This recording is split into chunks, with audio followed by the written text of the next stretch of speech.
Nippon no boxing fan no minasama konbanwa. And welcome, ladies and gentlemen, to the Saitama Super Arena here in Saitama, Japan, for the featured bout of the evening, brought to you by Ohashi Promotion in association with Tenken Promotions. This bout is sanctioned by the WBC, the president in attendance, Mauricio Sulaiman, and the supervisor is Dwayne Ford. The WBA, President Gilberto Jesus Mendoza, supervisor Carlos Chavez. The IBF, the president is Daryl Peoples, supervisor Tsuyoshi Yasukochi, and the Japan Boxing Commission, the commissioner is Tsutomu Nagaoka. Introducing to you our three judges scoring this bout from ringside. From Monaco, Jean-Wilbert Lane. From the United States, Patrick Morley. And also from the United States, David Sutherland. Introducing our third man to the ring, the referee in charge. He'll be giving instructions after the introductions. From Canada, Michael Griffin.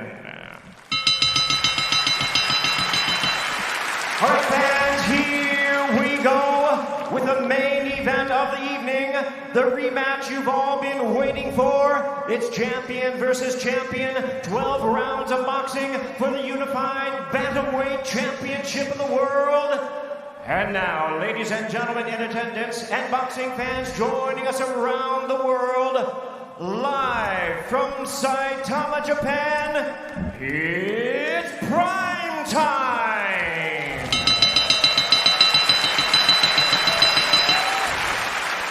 Introducing to you first, the WBC champion on my right, fighting out of the blue corner. Entering the ring wearing blue trunks with orange trims, fighting out of Las Vegas, Nevada by way of Talibon Bohol in the Philippines. He weighed in at a ready 117 3/4 pounds. In his remarkable 20-year career, he has an outstanding record of 42 wins, 6 losses, with 28 wins coming by way of knockout. Tonight in his 22nd world title appearance, ladies and gentlemen, here is the future Hall of Famer, the renowned 5-division world champion, and the current defending WBC bantamweight champion of the world, introducing the Filipino Flash, Nonito.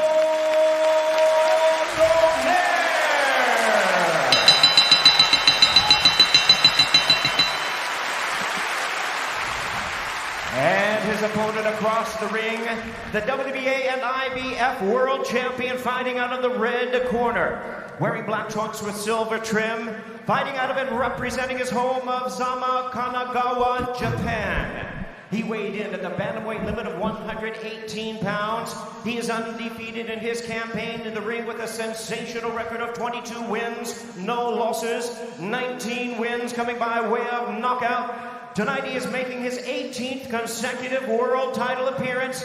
Here is one of the acclaimed and renowned stars of boxing and pound-for-pound greats. Ladies and gentlemen, please welcome the 3-division world champion, the hard-hitting, undefeated, reigning and defending WBA and IBF bantamweight champion of the world, introducing Naoya Monster.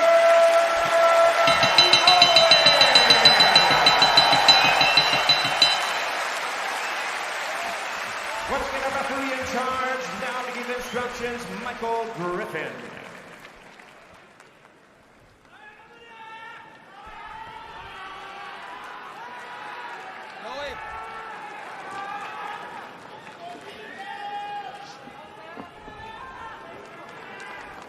You gentlemen have received my instructions in the dressing room. You know what we're here for. Remember to protect yourself at all times. And when you touch gloves now, men, you're boxing at the bell. God bless you both. The wait is over. 2 years and 7 months after they first delivered a Fight of the Year performance, Nonito Donaire and Naoya Inoue, 2 virtuosos in the ring, present Poetry of Violence. Round 13. Bernardo Osuna alongside Hall of Famer Andre Ward, and it's Donaire coming out fast with the left hook.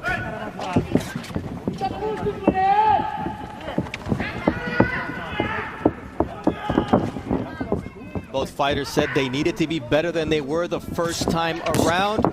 For Donaire, impossible to think that even though he fractured the right orbital bone of Inoue and his nose, nonetheless, he wasn't able to come away with the victory thanks to the courage and boxing skill of the hard-hitting Japanese monster. Already in this first 30 seconds, I see a Donaire who's swifter on his feet. He's feinting, and he's looking like he wants to hide the power and not be so predictable. And I see the same Inoue. Quick, fast, always thinking, looking for the big shot. Big difference here, the gloves that are being worn by both fighters. They're puncher's gloves. The first fight, they featured winning gloves. This time, the left hook of Inoue is in the Cleto Reyes horsehair puncher's glove. Nonito Donaire with the Everlast MX, a hybrid horsehair and foam glove made by Everlast. Both fighters have tasted the other's power. They respect the power, and neither fighter wants to make a mistake, especially early in this fight. The first attempt by Donaire to land that right hand, which hurt Inoue on several occasions in the first fight, and sometimes gets overlooked because of his beautiful left hook, as Inoue is able to land a check hook here with a minute 15 seconds left in round one.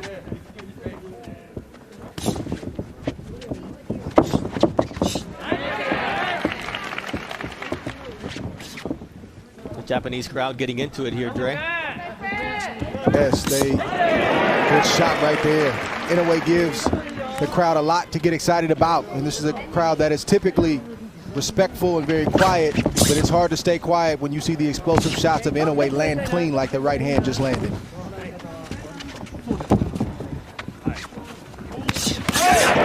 see the jab of Inoue there with the counter right, and now a left hook from Inoue. This fight can change with one punch at any moment. You won't want to blink because they both have dynamite in their punches. You see that left from Inoue. So far, no reaction from either fighter from the big shots that they've taken in this first round, which is impressive because the fighters are still warming up. Nice left hook there from...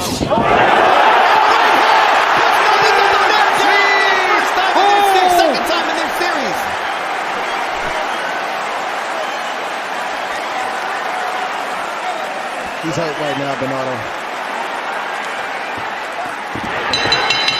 The bell was his greatest ally.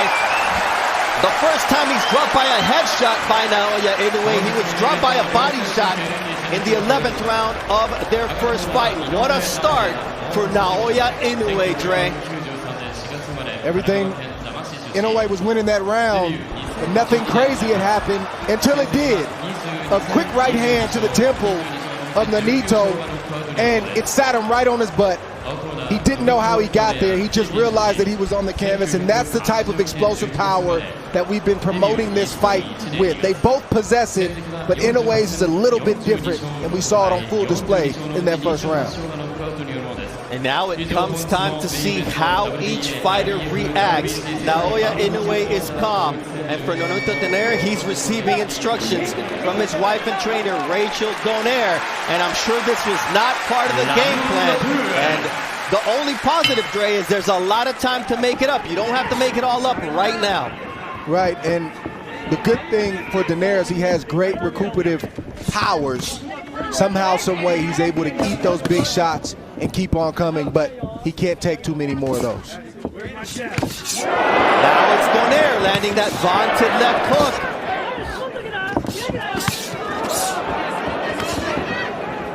See that right hand from Naoya Inoue. Inoue, you have to pick your poison. Now it's a left hook that rattles Nonito Donaire.